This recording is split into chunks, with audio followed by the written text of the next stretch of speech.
Hi everyone, and welcome to part 3 of choosing curriculum. So in this video, I'm going to be talking a little bit more about some tips and things to consider when you are choosing your homeschool curriculum. As I mentioned, a lot of homeschool parents get on here and say that the education style is the most important thing to consider, and I beg to differ because there are way more important things to consider.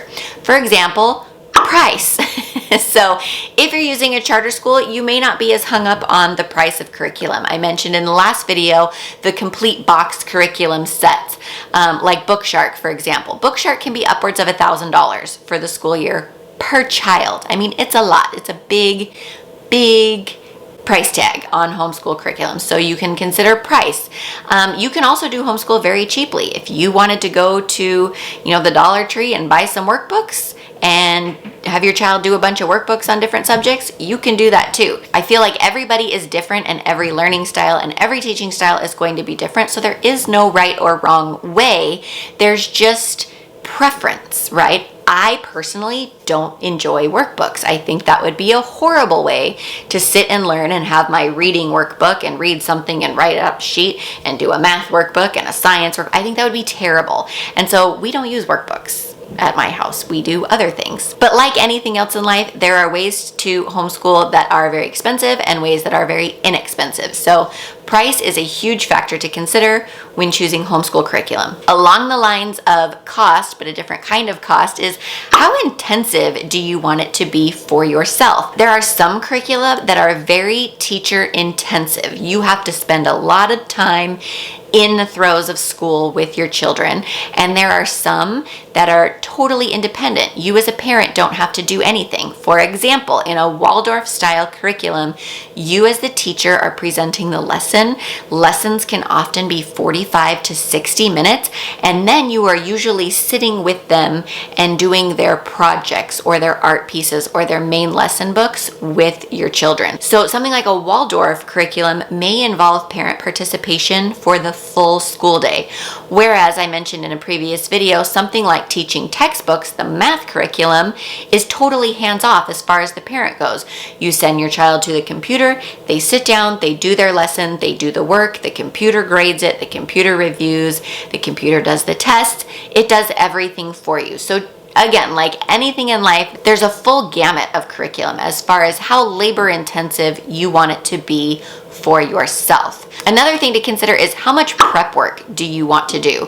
For example, in a Montessori style school, your child learns a lot through 3-part cards. So for example, if you're learning about animals in Africa, you may have to print off all of your cards that have all of the different animals, and it's 3 parts, so you're cutting out a card that has a picture of an animal and the name of the animal, and then you're cutting out the second set of cards where it's just the picture of the animal and a card that's just the name of the animal, and your child will be responsible for matching the names and the pictures to the cards.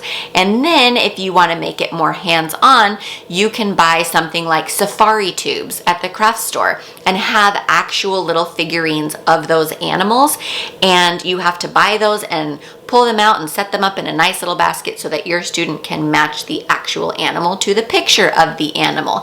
And so something like that takes a lot of prep work on your part as the parent, whereas other curriculum are very open and go. For example, the Good and the Beautiful curriculum is what we use for language arts and math. It's a fairly new curriculum. It's only been around for 3 years, but one of the main selling points, besides the cost, because it's so inexpensive, is that it is open and go. There is virtually no preparation needed from you as a parent. At the beginning of the school year, you can go through the materials list and see like, oh, for this lesson, I'll need a cotton ball, and for this lesson, I'll need a popsicle stick, and you can sort of gather all of the materials in one sitting.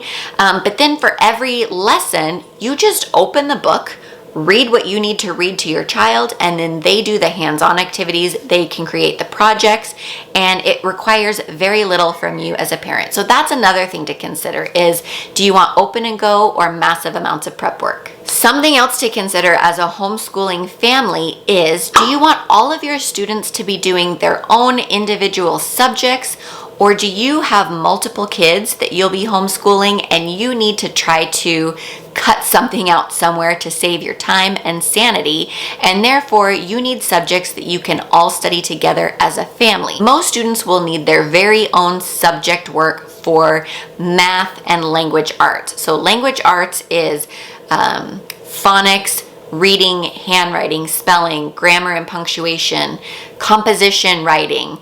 There's all these subjects that fit into language arts, and a 5th grader shouldn't really be studying family style language arts with a 1st grader, right? Because they're just on different levels. So for the most part, every student is going to need their own level of math and language arts. However, all of the other subjects you want to do in your home, you can do together as a family and just tailor some of the work for your students' age level. For example, geography can all be done together, history can all be done together, science can all be done together, religion or Bible or devotional, if you choose to incorporate something like that in your homeschool, that can all be done together. If you're doing more of a Charlotte Mason style study and you choose to add some enrichment categories, for example, artist study or composer study or poetry memorization, all of those things can be done at the same time, and then you just cater the assignments to your students. Let's say you have a 1st grader and a 6th grader and you're all doing human anatomy. Well, most curriculum actually come with projects and assignments for older level as well as younger level. So you would just need to purchase those things so that your kids can do the work that is on par with their grade level. Now, some of the curriculum I mentioned before, let's take for example, Bookshark is a boxed curriculum. They are known for their social studies and literature subjects. So what you could do is, let's say you wanted to learn about early American history. So you could purchase the early American history set and use it with all of your children. And then again, just cater, well, my son is in 1st grade and he needs 1st grade math and 1st grade language arts. So you could buy that separately from Bookshark. And then for your other student who's in 6th grade, you could buy their language arts and their math from Bookshark. And then you still have a complete boxed curriculum, but it's slightly more catered to the needs of your family. Another curriculum, as I mentioned, that does this is Apologia. Apologia is a science curriculum, and there's usually a big textbook that you read to your students, but then they have science notebooking journals, and there's a notebooking journal junior and then the regular notebooking journal. And I think that science curriculum covers from like kindergarten through 8th grade or even high school. So you could do the one subject, but the individual work that your students do will be catered to their grade level. Another curriculum, as I said again, is the Good and the Beautiful. Now, the Good and the Beautiful was designed for families. And so while your students will have their own language arts course book and their own math curriculum, their history curriculum, there's 4 courses, so it runs on a 4-year cycle, but it's designed with elementary students in mind from kindergarten through 5th or 6th grade, and then has extensions for 6th grade through 8th grade. So I think that science curriculum, I think you could even go up to 12th grade, like through middle school, and there's extensions for that, but I think for the most part it's through 8th grade. And it comes all right there in one package. It's catered and it's listed out right there. Have your kindergartner do this activity, have your 8th grader do this activity. And so it's a really great way to sort of cut back on the time you're spending teaching all of your students and to get everybody involved in doing something together. Your olders can help your littles, and it's just a fun way to spend family time learning the same thing so that you don't get burned out. So that's something you really want to consider too, is do you want all of your students to do their own course of study and say maybe, this student is doing math, language arts, the Middle Ages, and European geography. And then this student is doing math, language arts, and then like American history and American and United States geography. You know what I mean? So rather than you having to take time to teach those students everything, you combine them. Combine where you can. That's the beauty of homeschool. You can combine where you can and make it easy on yourself. Unless you're doing distance learning, I highly, highly recommend group work. And the last thing I want to talk about as far as choosing curriculum is how in depth do you want to go as far as the amount of work that you're doing.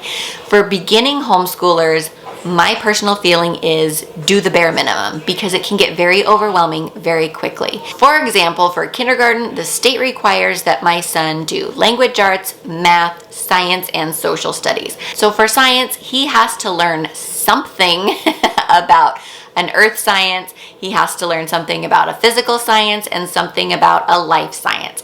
So we could take some time and learn about volcanoes, we can do some botany or some, learning about mammals, and then he also has to do a physical science, so something like energy or light or something. So sort of a very basic introduction to sciences. He also is required by the state to do a social studies, and when I looked into the social studies portion, he basically has to learn kind of where he fits in this world. What is a neighborhood? What is a city?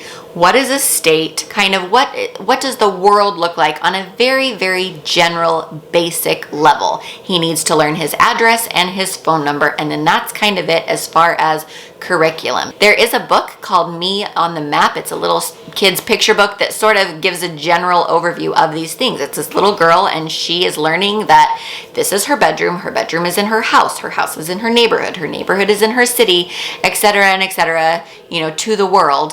And that's all he needs to know. So if he can read the book, Me on a Map, like social studies for him is done. There you go, basic and easy, bare minimum, and meeting the state's requirements. However, you may decide that you want to do more with your students. You may want to add extra subjects. You may want to add activities and projects. You may want to add field trips. And so these are all things that you can do that will take planning on your part, but they will enrich your homeschool. We listen to classical music. We do poetry. We do some nature study where we go outside and we learn about things in nature. We do some like PE. Right now it's summertime and my kids swim, and that counts as PE. But if they were in extracurricular activities like dance or baseball or jujitsu, all of those things count as extracurricular activities. We have passes to the safari park and SeaWorld, and so those things can be used and count as school because they are educational activities. We might do projects. We might build a volcano in the backyard, which we often do. And so all of those things you can add to your curriculum, but it can be overwhelming. So I would say if you're just starting, start with the basics. Do the bare minimum. As you get going in a week or two and you sort of get into your rhythm and you know what you need to do, add one thing at a time, and then go a little further and add something else. But don't just see all of the possibilities and dive in head first, because you'll burn out and you'll fail. So once you figure out sort of how involved you want to be in the homeschool process, how much preparation you want, and then how much extra you want to add, which also adds more to your preparation time and your involvement time, then you can start to narrow down curriculum choices and subjects even further. That's all I have for today's video. I'll see you in the next one where we're talking about socialization.